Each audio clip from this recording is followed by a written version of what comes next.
সব থেকে অ্যাওয়েটেড যে মুভিটা এই বছরের, না এই বছরের দুটো অ্যাওয়েটেড মুভি আছে, সরি, প্রথম যে অ্যাওয়েটেড মুভিটা সেটা দেখা হয়ে গেছে।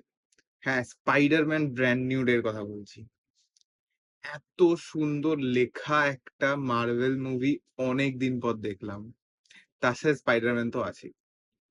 তো গল্পটার আউটলাইনটা যদি আমি একটু বলি, অবভিয়াসলি স্পয়লার ফ্রি বলবো। সেটা হচ্ছে যে পিটার এখন নিজের বয়হুড থেকে অ্যাডাল্টহুডের দিকে যাচ্ছে। তো সেই প্রসেসটার মধ্যে তার মেন্টালি ফিজিক্যালি কিরকম কিরকম চেঞ্জেস আসছে, সেইটার ওপর ভিত্তি করে কিন্তু পুরো স্টোরিটা সাজানো হয়েছে এখানে। তো আমরা ফার ফ্রম হোম এবং নো ওয়ে হোম থেকে কি জানতাম যে পিটারকে এখন সেরকম ভাবে কেউ মনেই রাখেনি, কারণ স্টিফেন স্ট্রেঞ্জ। তো স্টিফেন স্ট্রেঞ্জের স্পেলের কারণে পিটার যে স্পাইডারম্যান সেটা কারোর মনে নেই। তো সেটার জন্য ওর লাইফে কি কি এফেক্ট পড়ছে সেটাও খুব ভালোভাবে স্টেট করা হয়েছে এখানে। পুরো মুভিটাই কিন্তু ওই স্ট্রিট স্টাইল যেটা আমরা এক্সপেক্ট করছিলাম ট্রেলার দেখে, সেরকম একদমই নয়। It is like a foundation of the upcoming movies of Marvel. সেভাবেই স্টোরিটা বানানো হয়েছে এবং পুরো স্ক্রিন প্লেটা সেভাবেই সাজানো হয়েছে। আমরা ট্রেলারে যেরকম দেখেছিলাম যে মাল্টিপল ভিলেন্স এর সাথে স্পাইডারম্যান ফাইট করছে, সেটা তো এখানে আছেই। প্লাস তার সাথে যে মেন ভিলেন আছে, তার যে অ্যাপিয়ারেন্স, মানে তার যে একটা অরা আলাদাই। যারা ছোটবেলা থেকে আমরা এক্স-ম্যান দেখে আসছি তাদের কাছে ওয়াজ আ ফ্যান বয় মোমেন্ট। তো যাই হোক, এবার যদি আমি ডিরেকশনের ওপর আসি, হ্যাঁ আমরা সবাই জানি সাংচির যে ডিরেক্টর, সেই ব্র্যান্ড নিউ ডে ডিরেক্ট করেছেন। এবং তার যে স্টাইলটা আছে ডিরেকশনের, যে স্টোরি টেলিংটাকে আমি খুব এমন ভাবে দেখাবো, খুব হিউম্যান ভাবে দেখাবো, সেটা কিন্তু এখানেও আছে। সুপার হিরো মুভি হওয়া সত্ত্বেও এই মুভিটার মধ্যে কিন্তু ড্রামাটাকে যেভাবে স্টেজ করা হয়েছে সেটা সত্যি প্রশংসনীয়। এবং তার সাথে যে ক্যারেক্টার্স গুলোকে ইনকর্পোরেট করেছে এখানে, সেটা হচ্ছে যেরকম ব্রুস ব্র্যানার মানে হাল্ক, তার সাথে হচ্ছে, আচ্ছা আর একজন আছে তার নাম নেবো না, স্মল পটেটোস কেস হয়ে যাবে তাহলে। তো যাই হোক, যেভাবে ইনকর্পোরেট করেছে, তো সেটা দেখতে খুব ভাল লাগে, মজার লাগে। এখানে না পিটার পার্কারের বা স্পাইডারম্যানের যে সুইঙ্গিং সিকোয়েন্স বা অ্যাকশন সিকোয়েন্স, এগুলো ডিজাইন করা খুব সুন্দর করে।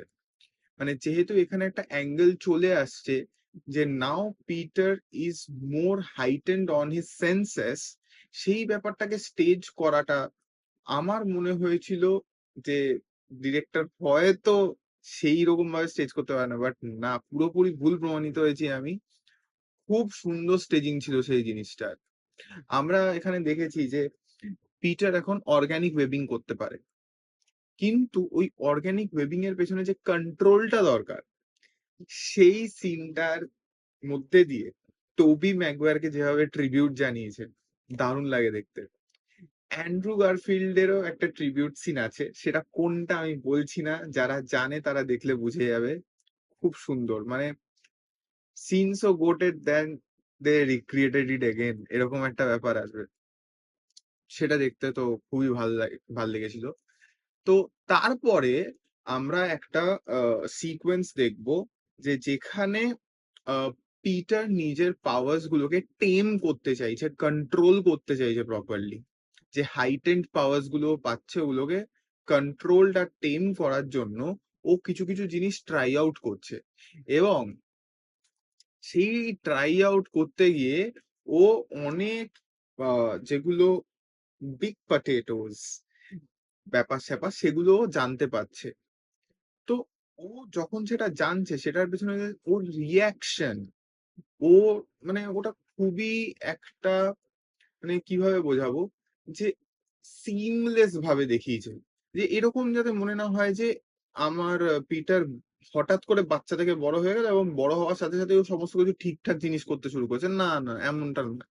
খুব সুন্দর এই সিমলেস ট্রানজিশনটা কিন্তু আমাদের দেখানো হয়েছে। পিটার পার্কারের যে গ্রিফ, যে সরো, সেটার যে পোর্ট্রেয়ালটা টম হল্যান্ড করেছে, সত্যিই দেখার মতো।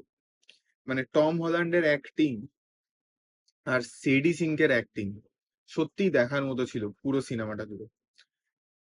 তারপরে আরেকটা লোক যে ডিওডিসির যে চিফ, তার অ্যাক্টিংও কিন্তু আমার বেশ ভালো লেগেছে সত্যি। মানে খুব, যতটুকু ওনার রোল ছিল খুব ভালোভাবে উনি সেটাকে পোর্ট্রে করেছেন। ব্র্যান্ড নিউ ডে অন্যান্য স্পাইডারম্যান সিনেমা থেকে কিন্তু একটু আলাদা। এখানে হিউমারের লেভেলটা কিন্তু একটু কম, ড্রামার লেভেলটা একটু বেশি। এবং আমার মনে হয়েছে এই সিনেমাটা ডিমান্ডও করছিল সেরকম একটা ব্যাপার। তো সেই জন্য ইটস ওয়েল জাস্টিফাইড। এবার আমি যদি বিজিএম এর দিকে আসি, বিজিএমও কিন্তু অন্যান্য স্পাইডারম্যান মুভিজের থেকে একটু অন্যরকম, একটু গ্লুমি বলা যেতে পারে, একটু ডার্ক বলা যেতে পারে। সেটা খুব সাহায্য করেছে ফিল্মের স্টোরিটাকে আগিয়ে নিয়ে যাওয়ার। সেটা আমার সত্যি খুব ভাল লেগেছে। আর আমি যেহেতু 3D তে দেখেছি, তো মানে স্ক্রিন এক্স এর জন্য শুট করা, এবং আমি 3D তে দেখেছি। তো আমার কোথাও কোথাও মনে হচ্ছিল যে যে উইংস এর দিকের যে শট গুলো, সেগুলো আমার কখনো কখনো মনে হয়েছে যে একটু ক্রপ ছিল।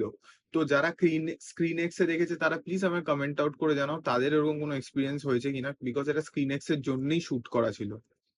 আর যারা যারা নর্মাল টুডিতে দেখেছো তারাও জানো যে এরকম প্রবলেম তোমাদের হয়েছে কিনা। তো এই ছিল মোটামুটি একটা ওভারভিউ ব্র্যান্ড নিউ ডে কে জুড়ে। এবারে ব্র্যান্ড নিউ ডে সম্বন্ধে আমার আর একটা কথা না বললেই নয়। সেটা হচ্ছে কি যে ব্র্যান্ড নিউ ডে, এই যে টাইটেলটা, এটা কিন্তু ওয়েল চোজেন একটা টাইটেল। ওটা ওই স্টোরির মধ্যে দিয়েই আমরা বুঝতে পারবো যে কেন it is so well chosen, which foundation it is laying for Marvel. আর যারা মার্ভেল অনেক দিন ধরে দেখে আসছো তারা প্লিজ পোস্ট ক্রেডিটটা মিস করো না, because post credit scene lies greater value than the whole movie. আমার তো এটা মনে হয়েছে, কারণ পোস্ট ক্রেডিটটা দেখতে খুব সিম্পল লাগে কিন্তু প্রচন্ড তাৎপর্যপূর্ণ। সো পুরো মুভিটা দেখে উঠো সিট থেকে। কার কিরকম লেগেছে ব্র্যান্ড নিউটে আমাকে প্লিজ জানাও। আর আরো মুভি রিভিউজ আসছে, so like, comment and subscribe.